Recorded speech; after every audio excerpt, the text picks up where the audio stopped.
Hello friends, welcome to Meena's life style. இன்றைக்கி நம்ம சேனலில் என்ன வீடியோ பார்க்க போகிறோன்னு பார்த்தீங்கன்னா, ஜாங்கிரி எப்படி செய்கிறதுதாங்க பார்க்க போகிறோம். இந்த ஜாங்கிரி பண்ணுறதுக்கு நம்ம புதுசாக எதுவுமே மாவு அரைக்க போகிறதில்ல.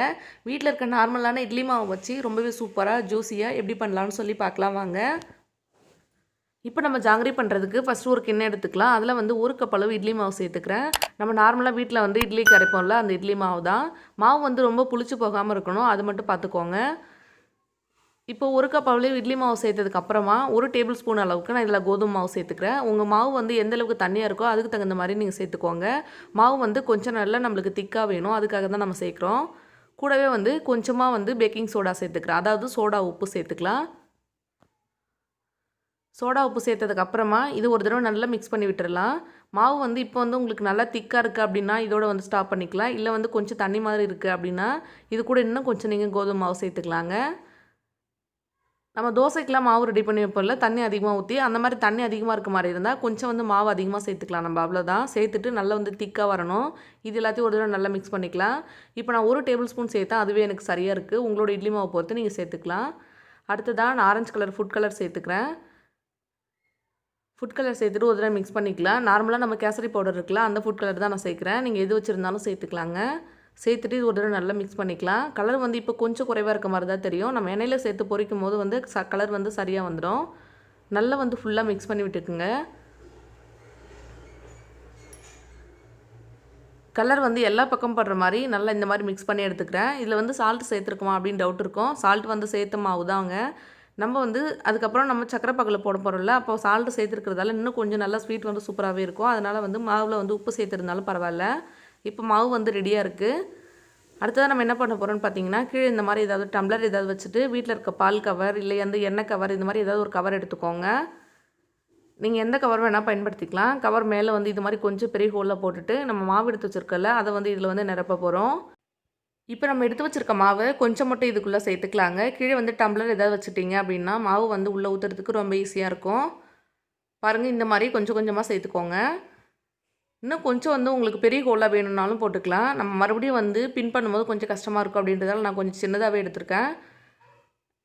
இதே எண்ணெய் கவரில் சேர்த்திங்க அப்படின்னாலும் அதுவுமே ரொம்ப ஈஸியாக சூப்பராக வருங்க. நீங்கள் எந்த கவர் வேணாலும் பயன்படுத்திக்கலாம். இப்போ கொஞ்சம் கொஞ்சமாக மாவு இதில் சேர்த்துட்டு அதுக்கப்புறமா நான் காமிக்கிறேங்க.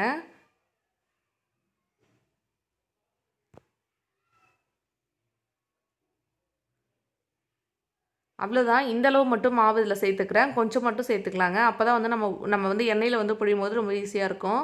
இந்த அளவு சேர்த்ததுக்கப்புறமா ஒரே ஒரு ரப்பர் பேண்ட் எடுத்துக்கிறேன். அந்த ரப்பர் பேண்ட் வந்து மேலே இந்த மாதிரி போட்டுக்கலாங்க. அப்போ மாவு வந்து நம்ம மேலே வராமல் இருக்கும். அதுக்காக தான். நீங்கள் இது தேவையில்லை அப்படின்னாலும் கையில் வந்து டைட்டாக பிடிச்சிக்கலாம். நல்லா வந்து கையில் சுருட்டிட்டு அதுக்கப்புறமா கையிலையும் பிடிச்சிக்கலாங்க.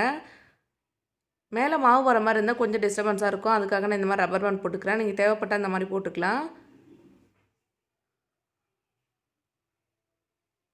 அவ்வளோதான் ஃப்ரெண்ட்ஸ், மேலே வந்து ரப்பர் பேண்ட் போட்டாச்சு. இப்போ ரெடியாக இருக்குது. இந்த டிப்பு மட்டும் நம்ம கட் பண்ணிவிட்டு இப்போ எண்ணெயில் சேர்த்து பொரிச்சிட வேண்டியது தான். அது எப்படி பொரிக்கலான்னு பார்க்கலாம்.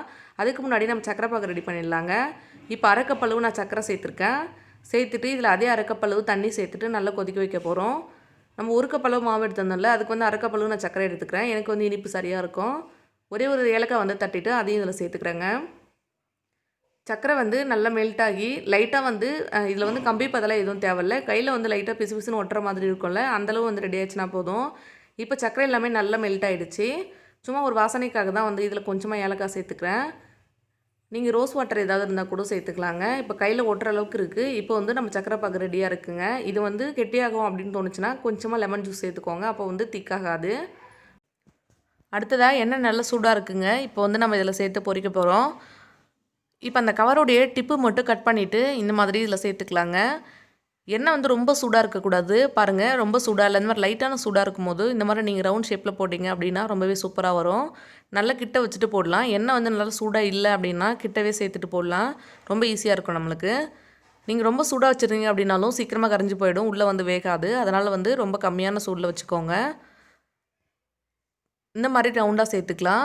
அப்படி இல்லைனா நம்ம ஜாங்கிரி பண்ணுவோம்ல, நல்லா பார்க்குறதுக்கு பூ மாதிரி இருக்கும்ல கடையில் வாங்குறது, அந்த மாதிரி செய்யலாம். அது எப்படி பண்ணணும் அப்படின்றத நான் அந்த வீடியோவில் காமிச்சிருக்கேன் பாருங்கள்.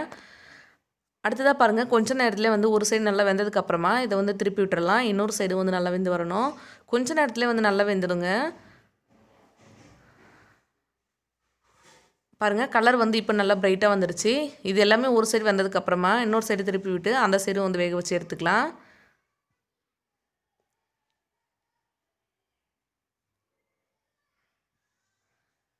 இப்போ பாருங்கள் பூ மாதிரி எப்படி போடலாம் ஜாங்கிரி மாதிரி அப்படின்றத காமிக்கிறேன். ஃபஸ்ட்டு வந்து இந்த மாதிரி ரவுண்டாக பண்ணிக்கோங்க. அடுத்ததாக வந்து சைடில் வந்து சின்ன சின்ன குட்டி குட்டி ரவுண்ட்ஸ் இது மாதிரி பண்ணிகிட்டே வந்தீங்க அப்படின்னா நல்லா வந்து ஜாங்கிரி மாதிரி கிடைக்கும். அவ்வளோதான், இதில் வேறு எதுவுமே இல்லை. பாருங்கள் எவ்வளோ சூப்பராக வந்துருச்சுன்னு. கடையில் வாங்குவோம்ல ஜாங்கிரி அதே மாதிரி வந்துருச்சு பாருங்கள். கொஞ்ச நேரத்தில் இது நல்ல மேலே எழும்பி வந்துடும். எவ்வளோ சூப்பராக இருக்குது பாருங்கள்.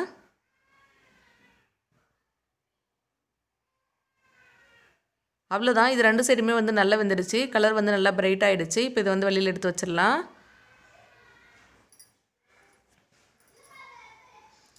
இப்போ அடுத்ததாக எல்லாமே பொரிச்சு எடுத்ததுக்கு அப்புறமா நம்மளோட சக்கரைப்பாகு ரெடியாக இருக்குது. உடனே வந்து சக்கரைப்பாகு வந்து சூடு ஆறிடுச்சு அப்படின்னா லைட்டாக வந்து சூடு பண்ணிவிட்டு அதுக்கப்புறமா இதில் சேர்த்துக்கோங்க. அப்போ வந்து நல்லா சீக்கிரமாக உறிஞ்சிடும். அப்படி சூடாகவே இருக்குது அப்படின்னா அப்படியே வந்து உடனே சேர்த்துக்கலாம் நம்ம. நீங்கள் வந்து இது பொரிச்சிட்டு இருக்கும் போதே சக்கரைப்பாகு ரெடி பண்ணிங்க அப்படின்னா சரியாக இருக்குங்க. இப்போ இது எல்லாத்தையும் சேர்த்ததுக்கப்புறமா மூடி போட்டு ஒரு 10 நிமிஷம் அப்படியே விட்டுடலாம். அவ்வளோதான் ஃப்ரெண்ட்ஸ், நம்மளோட சூப்பரான ஜாங்கிரி வந்து ரெடி ஆகிடுச்சு பாருங்கள். உங்கள் வீட்டில் இட்லி மாவு இருந்தால் கண்டிப்பாக நீங்களும் இதை செய்து ட்ரை பண்ணி பாருங்கள். உங்கள் குழந்தைங்களுக்கும் செஞ்சு கொடுங்க. அடுத்த ஒரு இன்ட்ரெஸ்டிங்கான வீடியோவில் பார்க்கலாங்க. உங்களுக்கு நம்ம வீடியோ பிடிச்சிருந்ததுன்னா லைக் பண்ணுங்கள், ஷேர் பண்ணுங்கள், கமெண்ட் பண்ணுங்கள். தேங்க்யூ, பாய்.